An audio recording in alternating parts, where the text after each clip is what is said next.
So I want to hear Bern's past story. A few years back, I used to own a senior care home. I had people taking care of the people that was living in our care home, and so I had time freedom.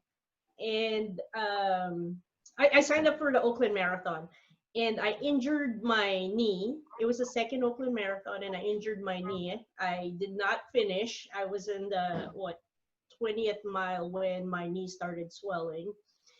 And so that 3 days I was bedridden. I couldn't walk because my knees were Yeah. inflamed. And I decided, okay, running is not for me.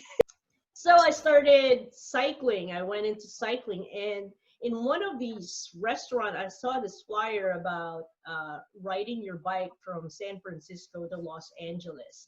And I'm like, Ooh. oh, man, I want to do that. And I went in there as a challenge. It was a fundraiser. And so I was challenging myself if I can actually do it. And so I started along that journey of training. I met so many amazing people that like uplifted me, you know. And so I was fundraising. I had so many people like donating, like, you know, itty bitty stuff. And then Yeah. at one point, my first 100 miles, so I was riding back from like the last 50 miles. So I probably was like the last 10 miles, and I was so exhausted. And I was like alone on the road going back to like our meetup point, and this other cyclist came to me, and he was just like chatting it up. He's like, "Oh, how you doing?" I was like, "I'm so exhausted. This is like my what 90th mile, my first century I'm doing." Is a oh, must be, why are you doing it? And I said, "Oh, I'm fundraising for the AIDS life cycle." I said, "Oh yeah, that's cool. I want to donate. Do you have a pencil?" I said, "Who brings a pencil while you're riding a bike?" Ooh. And then, oh wait, you know, I have a fundraising page. It's bayabo.com. And I didn't think much of it. And the next day I saw a donation of $500. Wow. And so that was like, you know, those things like give validation of like, you know, the good in humanity.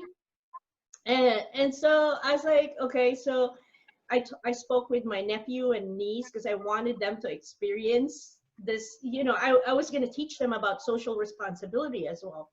And so I invited them to join. So they became my roadies. So Miko, my nephew, he was in the food service in the whole event. And my niece, Nikki, was in the massage.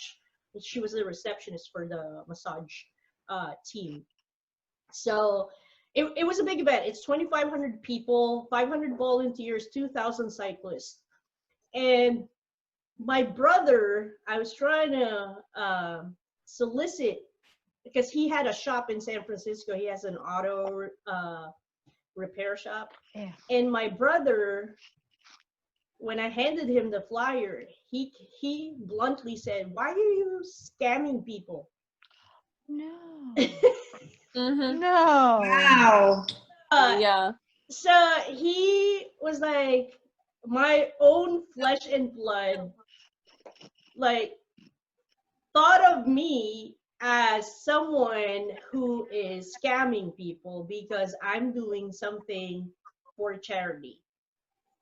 And that really like messed me up. I mean, subconsciously, I think that messed me up. Like, you know, I began to have self-doubts and whatnot.